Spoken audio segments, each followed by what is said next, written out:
It's a beautiful Tuesday afternoon. I woke up this morning, and as I was getting ready for work, I was preparing myself a sandwich to eat during my lunchtime. I was listening to a podcast or an interview or a presentation by a local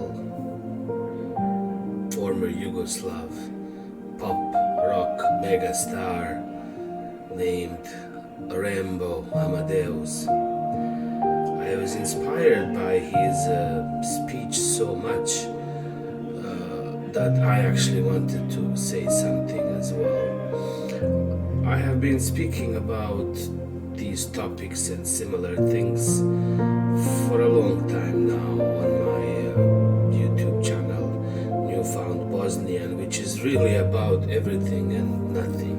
The whole channel started the moment I ended up separating from my family and myself. It was the beginning of the new me, the newfound me, or the newfound Bosnian, or newfound dad, or newfound Eldin, you know. A lot of times I was told that we, need to separate from our culture, our upbringing, our families, and ourselves in order to truly find ourselves. And I think through the videos in my YouTube channel, I was basically trying to figure out, how to do this, and I think I've done this, really well.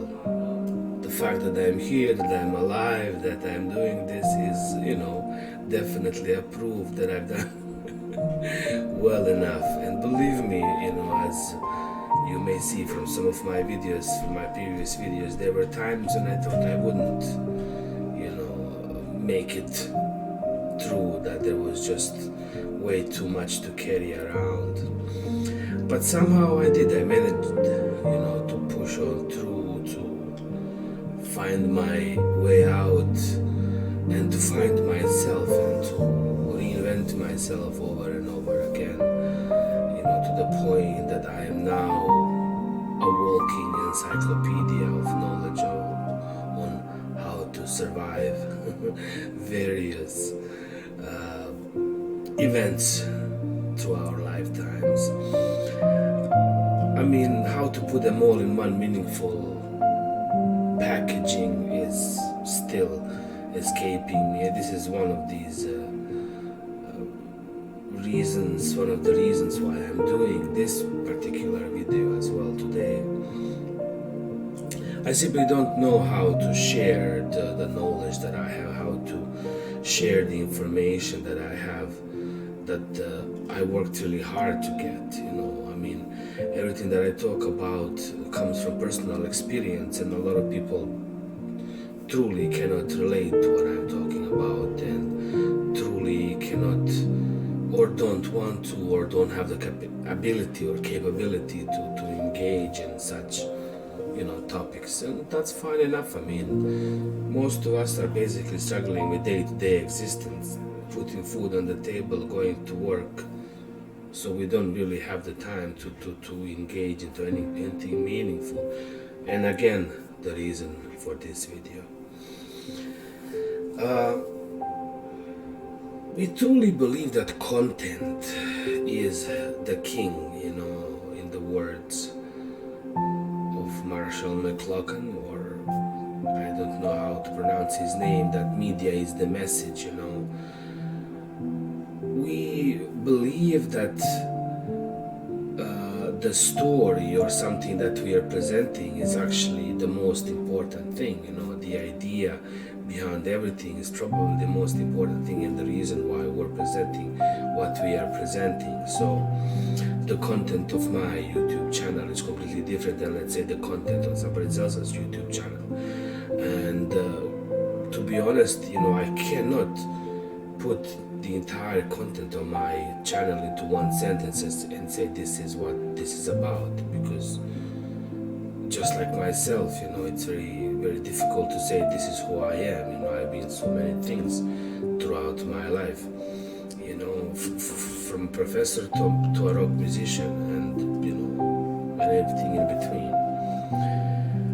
The problem, or the paradox, or what we are dealing now, is that we live in this technological age in which everything seems to be available to us, and the reality is that we have more technological devices and platforms than we actually have good quality content to share. So it is very difficult to find something meaningful. We are all searching for that quality, rather than the quantity that we are being presented with now. So you can see that a good story will be stretched through different platforms, from radio to TV to video on demand, such as YouTube, like this medium that I'm using, or TikTok. So you will have some kind of story that's being played first of all on TV in real time, and it might take a couple of hours for you to get some certain idea or certain news being relayed to you. Or you can go on YouTube and just go for that particular thing that you want to learn or find out about, and just watch that. It's the video on demand. Or what is being served to mostly our youth these days, to younger generations, is TikTok. Just digested 30-second knowledge that everything comes down into that particular thing. So you have the entire let's say conflict between Israel and Palestine is boiled into 30 seconds video clip. My entire life can be boiled to those 30 seconds. Beethoven's 7th Symphony or something like that, can be boiled down to these couple of seconds on TikTok, which is good and also not so good, Nevertheless, we truly believe that this content and this what we are presenting is the king, that what we are saying is more important than anything else. But the reality is that is not the case.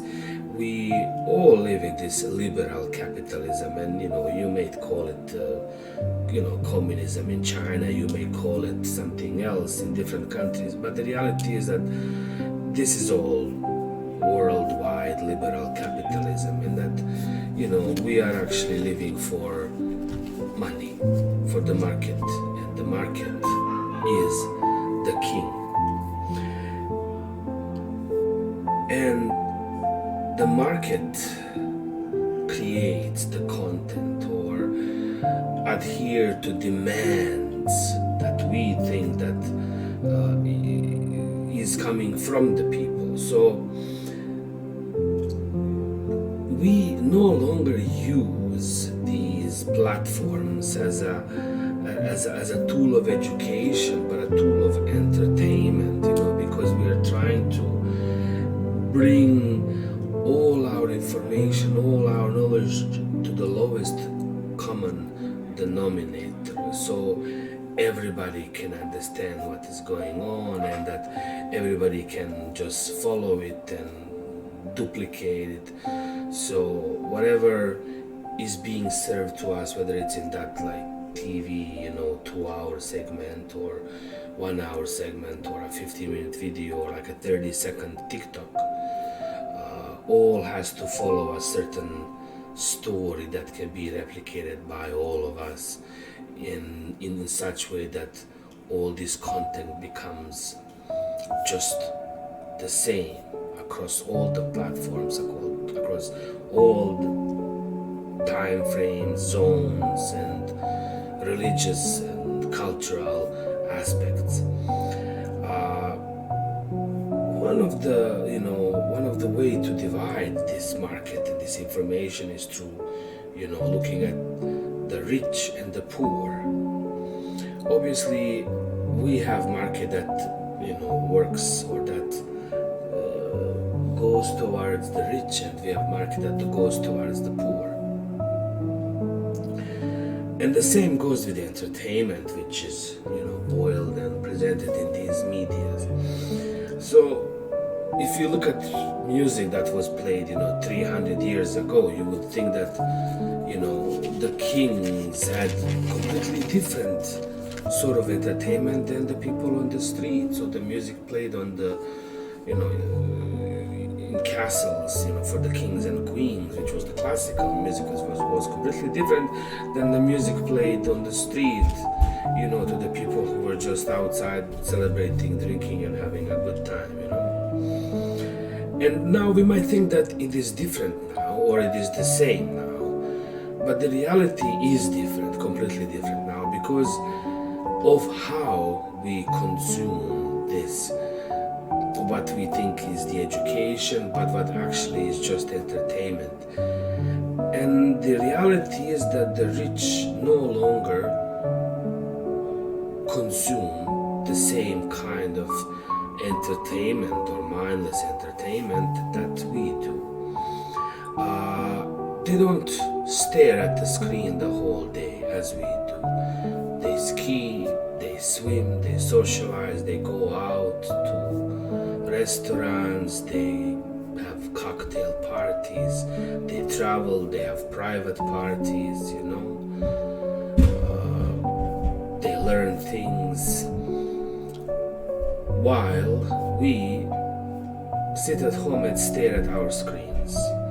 Again, whether we're consuming TV or video on demand or just TikTok as our kids do, this is what we are doing. It's the cheapest way to be entertained. It is stupefying, and even though our programs used to be educational, that is no longer the case. Since market is the king, not the content, the market is basically trying to provide such mindless entertainment that will keep you glued to the screen forever, forever, and forever. Whether you're playing games that have 200 levels, or you're watching Netflix shows that have 15 episodes or 2,000 seasons or something like that, you just can't stop watching. There's no end to it. If you spend your whole life watching every single video on YouTube, you will not be able to do it. Same goes with Netflix or TikTok. You can scroll until cows come home and just pass out. The rich, the aristocracy know that, This is why the programs that are created now are definitely not educational, and they are of entertainment value. But not even that. They are trying to teach us that a reality of our existence is, let's say, competitive, which goes well with the liberal capitalism. But that is not the truth. We were forced to watch, not forced, you had a choice to turn off the TV, but good luck once you turn it off. What can you do with yourself? It's not like you can go out and socialize and spend money. You don't have the money to go out to have fun. And even if you do go out, good luck finding people who might, think and feel the same way you do.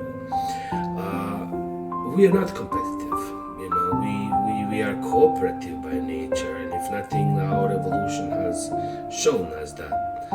We try to help each other, and we try to evolve together, because in the end we realize that we need each other, now more so than any time else.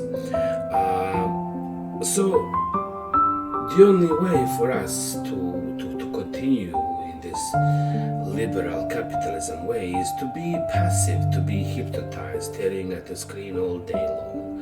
And the only choice really given to us is to hit a like or a dislike, to comment, and that gives us freedom. We have a freedom of speech. If we hit a like or we don't hit a like, or if we leave a comment, we have this illusion that we are free to express ourselves. freedom has always been an illusion, and we knew that for sure. One of my programs is kicking in randomly. I need to shut it down, okay? It is basically just expensive for us to do anything else. To go out, once you leave the house, everything costs money. You need to drive yourself to a place, you need to pay an entrance fee, you need to pay for something to be there. So nothing is free once you go outside, except for Netflix and chill and scrolling down on your Facebook or whatever platform that you are using. So that leaves us out of loop of socializing. So socializing is not meant for the poor anymore. So it's now a sport that's only given to the rich. They go out to socialize, to enjoy themselves in some other activities that we no longer can be a part of. My computer is acting out so much. Let's kind of look at how our technology progressed and how it affected our ability to focus. It all started basically with the newspaper, which was kind of the beginning of that kind of propaganda control or media control, or market is the king rather than content is the king. Because when you read a book, you decide what is it that the content that you're getting out of the book. But when it comes to newspaper, it's different. It's served to you in a way that leads you to think, feel, and act one way. Whether when you've been looking at the newspaper, what section is first, what section is next. You have politics, you have international, domestic politics. Finally, at the end, you have a little bit of horoscope and a few jokes, to make it easier to digest everything else that you read before. So that used to be the newspaper. And in the beginning, we would all read newspapers. We would spend the whole day reading the newspaper. It would go from one person to another, and then the TV was finally released into the public. And we used to have like 2-hour movies, and people would be able to sit down and watch 2 hours. Now the video on demand is about 15 minutes or something like that. The segments, and then commercials are input into it. And finally, we have these beautiful, TikToks that are 30 seconds. The future is obviously going to be even shortened. We're going to have these 1-second videos. I remember there was a joke by a local Bosnian comedy troupe in which they would have commercials, starting like this. I only have a second, and that's it. That was the, the commercial. It was only for 1 second. One of the greatest commercials ever produced was this commercial for a local chocolate spread called Cipiripi. So during the sports matches, suddenly the screen would go yellow, and the face of this animated squirrel would come out and just say Cipiripi. So we were all shocked. You would be watching, like a soccer game, and it's like a free kick. Oh, the free kick for this team. This player is, about to do a free kick. Suddenly the screen would go yellow, and this squirrel would go Cipiripi. Just 1 second. But the entire country was now curious, thinking about this Cipiripi. What is this Cipiripi? What is it about? And obviously we thought it was something that, like hazelnut chocolate spread, and that's what it was, Only 1 second. Look at now. Everything that we kind of communicate with each other can be put into one meme. Just one frame.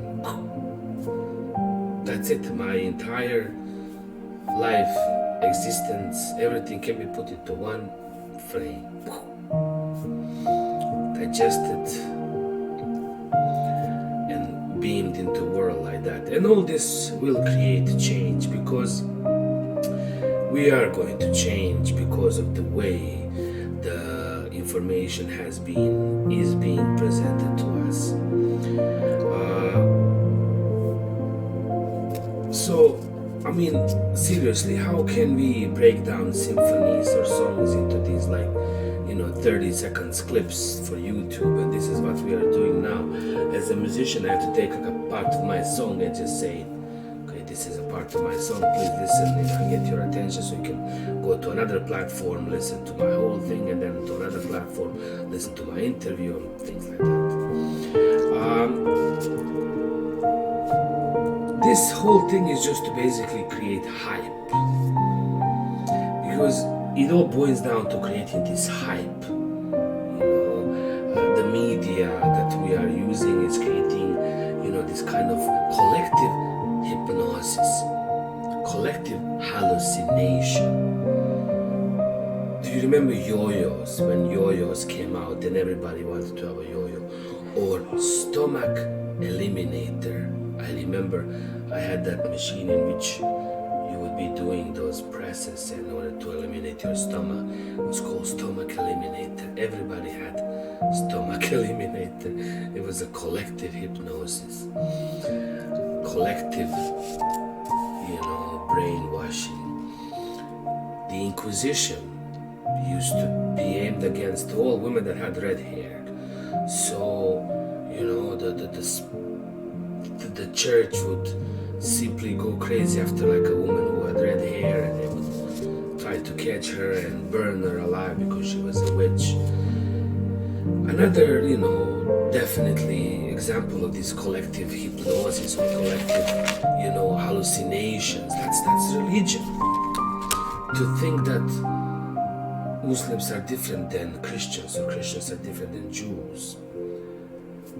I mean, when you go to hospital and you needed blood, when they give you a blood transfusion, they're not going to look at the blood and say, okay, this is a blood of a Muslim, or a blood of a Christian, or a blood of a Jew, or a Jewish person. Again, it does not make sense. All this is just collective hallucinations or collective hypnosis. But that's the whole hype, we are trying to speed things up, to create the momentum, to find a way to do something faster, to engage into some kind of quick motion, which is exactly the opposite of what the aristocracy or the rich are doing. They realize how time is important, so they actually try to, spend it completely differently than we do. Look how we are spending our free time, what we are doing, where, everybody's working for the weekend, go out, get drunk, do this, do that. When we travel, see 7 countries in 5 days, my God, you come back home, you haven't seen anything, you haven't done anything, you're broke and tired. When rich go to a vacation, they rent a cabin in the middle of the mountain, with a beautiful window. They sit there and just observe the nature. They look at the rain, the sunset, the sunrise. They sit at the piano, look outside the window, and they do that for a couple of hours. Can any of us do that now? I mean, most of you, who are watching this video, and if you are watching it still, will say, yes, I can, of course. But a very simple example or silly example would be, to go to your bathroom and open your, bathtub and start letting all the hot water go out and just observe the movement of the hot water just going out, trying to fill up the tap and try to be there focusing on only that thing. It's impossible. We can't do that. It's just to sit in the room and watch a candle burn out. Imagine asking our kids, to sit in a car silently for 3 hours and watch, things happen or drive by us so we can go. That's impossible. None of of our children are able to do that anymore. They are definitely part of this whole matrix or whatever it is, and so are we. Living without a screen or technology or being constantly entertained is impossible. None of us are able to meditate or watch sunsets and sunrises and things like that, and that's the reality, unfortunately. The rich put themselves into these situations where they can do that. I remember, and this is very personal, information about my own family, when we were struggling, our doctors recommended that our children be placed on certain medications for ADHD or something like that, and we refused to do that. I stated to the doctor, is it possible for you to prescribe to this child to go out for a walk every day, to hug a tree, to play in mud, to make a snowman, to do things like that? He said, no, we cannot force them to do that, but you can force them to take medication which has not been sufficiently approved or researched, and you can even send me to jail if I refuse to do that. And he said, yes, I can do that. Doesn't make sense exactly, and this is what we need, as somebody who worked in education for over 30 years, I remember how in South Korea meditation was used at the beginning of each activity. The children would go into a classroom, sit down and meditate, close your eyes. I work in the education system now. None of us children can sit down for 5 minutes straight and meditate. None of them. That's it. Neither can we. Again, the difference between us and the rich. Our job is to stare at the screen and to consume. Now, as an artist, I have this beautiful opportunity to look at this process from different sides, because I'm both a producer and a product. I create something, and I am the creation, and I can watch it being sold. So I can see how something that I am, or the product that I have created, would go to radio, to TV, to video on demand, and finally, to TikTok. And I realized that our entire, society behaves as its worst individual, or that basically we are just following this hype, this trend, the media that is created by the market, and the market that is created by the outside forces, not ourselves. Another example is the voters. You can see that people who vote are the least informed and most indoctrinated, and they go out to vote. People who have been informed, who have certain critical thinking, don't go out to vote because they realize that they have no one to vote for. Whether you vote for Joe Biden or Donald Trump, you're basically voting the same thing. There are no good options given to us. To kind of conclude this video after like almost 30 minutes, all I'm trying to do is to present a few ideas, through this entire YouTube channel, which honestly does not make sense to absolutely anyone. I have spoken to people who have watched my videos and they have no idea what I'm talking about. And that's fine. To pre-package everything and to tell people this is what this is, people would not be able to digest it because of the media and market that's creating certain collective hypnosis, that we are all following a hype, we are all following a certain narrative that is really not true, that is coming down from the top to the bottom, and it's there to sustain this liberal capitalism, to keep certain people up and certain people down. And that's the way we think it should work, because we don't want to share. As simple as that. We just don't want to share. Because if rich shared, then what would be the point if all of us could enjoy this world in an equal manner? No, we're gonna still create weapons, sell bullets, manufacture wars in order to keep the economy going. Number one is the arms, number two is pharmaceuticals.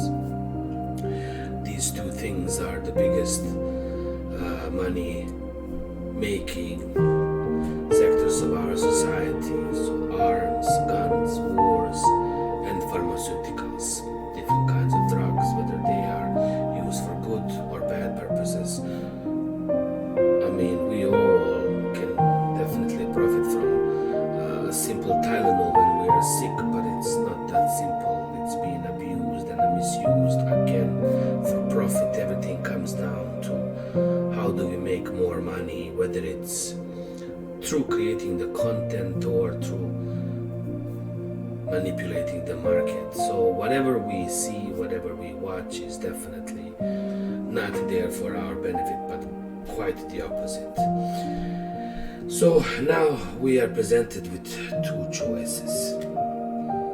I want to use an example of this 16-year-old teenager who one day wakes up after 3 years of, being stuck in his room, playing games, watching TikTok, and then one day he realizes, oh my God, I'm physically changing, my body is changing, I'm becoming more adept to sitting in a chair and using, my hands than anything else. My feet are no longer needed.